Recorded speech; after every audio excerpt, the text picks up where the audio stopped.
Margamu godina Shawaalixaa magaalaa Hambootti baga gammaddanii Oromoon waraana raayyaa ittisa biyyaatii kun immoo waraana adda bilisummaa Oromooti.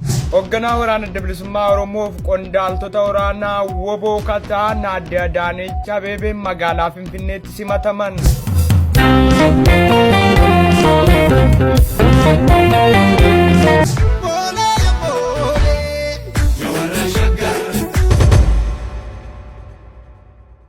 السلام عليكم ورحمة الله وبركاته. شمار كفوني ودفتو تاف كبزم تتا أورو شو هرس فيديو كبراسني قبل في تنجرا أكو مقاد إنجد كاليس تربيس المتاثرة هرم موغا همتي ملكي ورمولا لاجرا ورني إرقسي ورانا موتوماتيف ورانا عدى برسوما ورموتين كمرفم ولي قلتي أبو جراتين جدو جراتي أماني ميد أماتوري أكو مبيكا مقرب magaalatti deebi'anii ummannis nagaa argataa jira. Isas kan walii ilaalu ta'a viidiyoo tokko qabannee dhufnee jirra.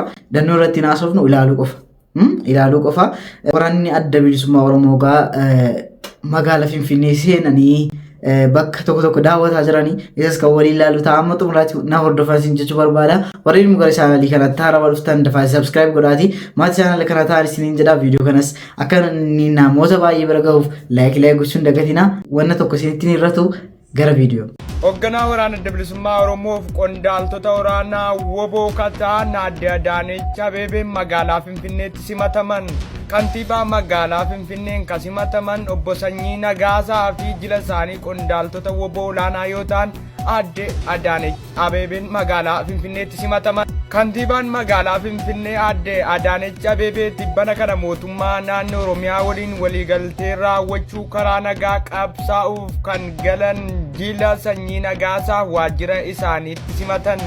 Kantiibaan magaalaa Finfinnee Aadde Adaanech Abeebee jila Sanyii Nagaasaa kan muuziyeemii Adawaa daawwatee wayita simatan baga nagaan gara daandii nagaatti dhuftan jechuun waajjira kantiibaa magaalaa Finfinnee gabaaseera. Sanyii Nagaasaa gama isaan simannaa godhameef galateeffatee waamicha nagaa simachuuf miidhama uummataa xiqqeessuu cinaatti filannoo sirrii ta'uu dubbateera jechuudha. Waliigaltee mootummaa Oromiyaa fi hoogganaa woboo duraanii Sanyii Nagaasaa gidduutti raawwate kan mallattaa'ee dhuma torbee darbeeti jechuu gabaafamaa jira. Waraana adda bilisummaa Oromoo kallattii garaagaraan har'a gara mooraa kaambii jara qophaa'etti seenuu cimsanii itti fufaniiru jedhan. Waraanonni kumaatamaan lakkaa'aman eega guyyoota lamman darbanii asii gara karaa nagaan qabsaa'utti makamuuf kallattii arfaniin gara mooraa qabsoo nagaatti seenaa jiru jechuu miidiyaaleen walirkaa fuudhinsaan gabaasaa jiru. Obbo Sanyii Nagaasaaf jila isaanii magaalaa Finfinnee keessatti Aadde Adaanech Abeebeen eega simatanii booda simannaa isaaniis galateeffatan. Egaa akkuma dhageessan meemee akkamitti simataman akkamitti magaalaa ilaalaa jiran meemee kan walii ilaalu ta'a 4 kiiloo galaniiru.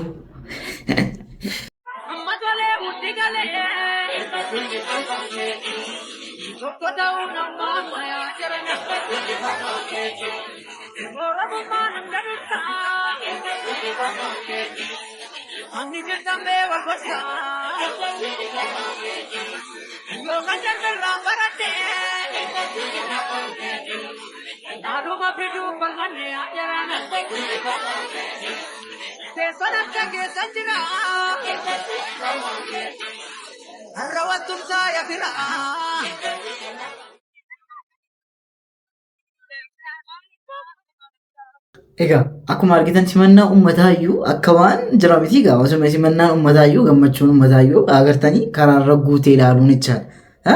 Namoonni boqoniyyuu. Margamu godina Shawaalixaa magaalaa Hambootti baga gammaddanii Oromoon kaabaa Oromoon kibbaa Oromoon bahaa Oromoon lixaa ijoolleen tuulamaa ijoolleen maccaa baga gammaddanii. Kuni waraana raayyaa ittisa biyyaatii kun immoo waraana adda bilisummaa Oromooti. Guyyaa har'aa arguu gochaala wanti na gammachiisu hin jiru.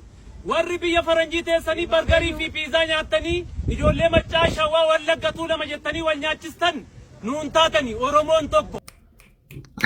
Akkasitti muddaame. Oromoon tokko biyyi keenya Oromiyaadha. Nuti ijoollee Wallaggaa Shawaa Macca Tuulama jechuun lafa. Sabni keenya Oromoodha, biyyi keenya Oromiyaadha, afaan keenya Oromiffa. Kan nu baasu tokkummaadha. Baga argitani kunoo baga jaan argine. Guyyaa har'aa arguu caala wanti na gammachiisu Oromoo koo hin jiru. Artanii akkasigaa. Meemee ammallee jira viidiyoon.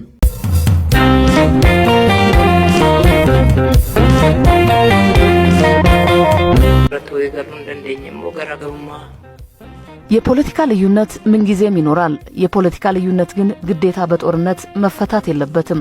በተለይም በ21ኛው ክፍለ ዘመን በሰላማዊ መንገድ ተወያይቶ በሚስማሙባቸው ጉዳዮች ላይ መግባባት፣ በማይስማሙባቸው ጉዳዮች ደግሞ ልዩነቶችን አክብሮ የህዝብን የስልጣን ባለቤትነት በመቀበል ህዝብ የሚወስነውን ውሳኔ ተቀብሎ በሱ በመገዛት መኖር አዋቂነትም ስልጣኔነትም ነው። ሁላችንም ይህንን በማክበር ለህዝብ ረፍትን የሚሰጠውን ሰላም ለማስፈን ስንል እዚህ ደረጃ ላይ መድረሳችን ትልቅ ውሳኔና ዕውቅና ሊሰጠው የሚገባ ተግባር ነው እንላለን። ህዝብንም ማክበር ነው። ስለዚህ በውሳኔያችሁ በጣም ተደስተናል። በሀገራችን የትጥቅ ትግል አማራጭን ለወሰዱ ቡድኖች ሁሉ ትልቅ አርአያነት ያለው ተግባር ነው ያከናወናችሁት። ለተፈረመው የሰላም ስምምነት ትልቅ ክብር አለኝ። nagaadha mallattaa'ee kanaaf hundi keenyayyuu kabaja guddaa qabna. Egaa kana jechuun immoo Oromoon biyya ofii keessa Finfinneen kan Oromooti jechuun qofti maal fayyada? Yoo biyya keessa teessanii ittiin falmanne jechaadha. Kanaaf biyyuma keessan teessanii falmachuu qabdu. Si'ichi biyya keessan keessa teessanii beektu miti egaa.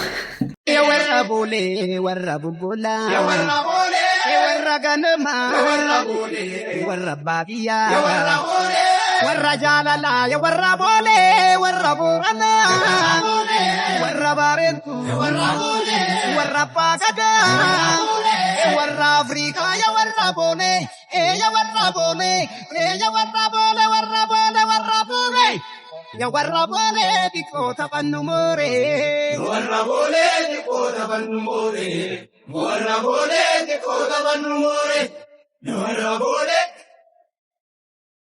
Nora bole Ebrole manino uja kitu male Ebrole manino uja kitu male Ebrole manino uja kitu male Ebrole manino uja kitu male Wow sichi mata guddifatanii Finfinnee keessa deemuun hin danda'amu jechuudha miti guddifanne kanaan booda Bole ya bole ya warra shaggar shaga ya warra bole tikota wanumore Bole ya bole Romo maltu tu kare jole Bole ya bole Romo maltu tu kare jole Bole ya bole Romi antu kamtire jole Bole ya bole Romi antu kamtire jole Ya warra bole warra bubbola Ya warra bole warra ganama warra bole warra bafiya warra bole warra jalala ya warra bole warra boona warra baretu warra bole warra pagada warra afrika ya warra bole ya warra bole ya warra bole warra bole warra bole ya warra bole dikota pannumore qabsaan indua qabsoon itti fufa jecha kanaafu qaba ammaan booddee qabsaan injiraata nageenya fi tokkummaa keenya itti fufa jechuudha. Baay'ee gammadeera pirezidaantii Oromiyaa obbo Shimallis Abdiisaa fi obbo Jaal Sanyii bagaara ramtanii oguu suuraa keessan laaloo akkattan gammadeenatu beeka. Oromoo akka barbaade asiisaachi chochoo qaba bakka biyya keenya oguu tokko taanu tokko ta'a bakka yoo isin tokko taatanii akka barbaadanii ta'uu dandeessu. Yoo barbaadanii abaa fi badhaadhina walitti qabdanii abbaadina jettanii maqaa haaraallee moggaasuu dandeessu mirga keessanii. Nuti siyaasas maalis miti bakka tokko ta'a baay'ee gammanneerra. Kanaan booddee jechuudha. Bosona keessa bashannanuuf deemnaa uumama keenya ajaa'ibsiifachuuf deemnaa malee kan bosona keessa jiraachuu qabu eenyu seetani? Kan bosonatti jiraachuu qabu eenyu seetani? Isiniif agarsiisu? Kanatu jiraachuu qaba.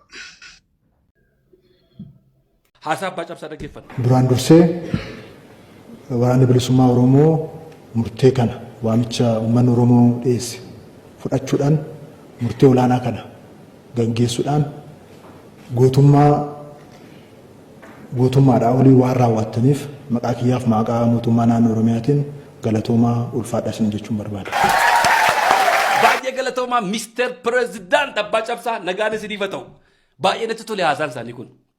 Kanan eegaa ture waggaa hedduudhaaf waggaa arfan darbe kana isuma kanan dubbachaa ture. Har'a warri qawwee kaasee bosona jirus maqaa moggaafatan qabu.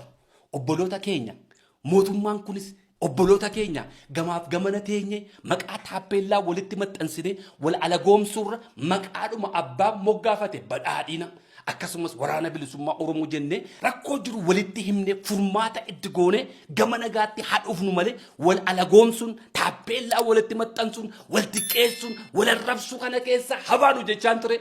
Haasaa pirezidaantii kanarraa waan baay'een hubadhe miidiyaaleen biyya keessa jirtan niwusii adda addaa gallakkisaa jirtanis waan kanarraa waan baay'ee hubattu jedheen abdadha. Duraan dursee waraanni bilisummaa Oromoo waamicha uummata Oromoo dhageessanii murtii kana murteessuu keessanitti maqaa mootummaa naannoo Oromiyaatiin galata guddaan isiniif qaba. Egaa viidiyoon raaf qabadhe kana fakkaata isinitti isin baarsee amma egaa ittiin gammadanitti jedhee yaada hamma viidiyoo gabiraatti walitti deebinutti Oromoo Show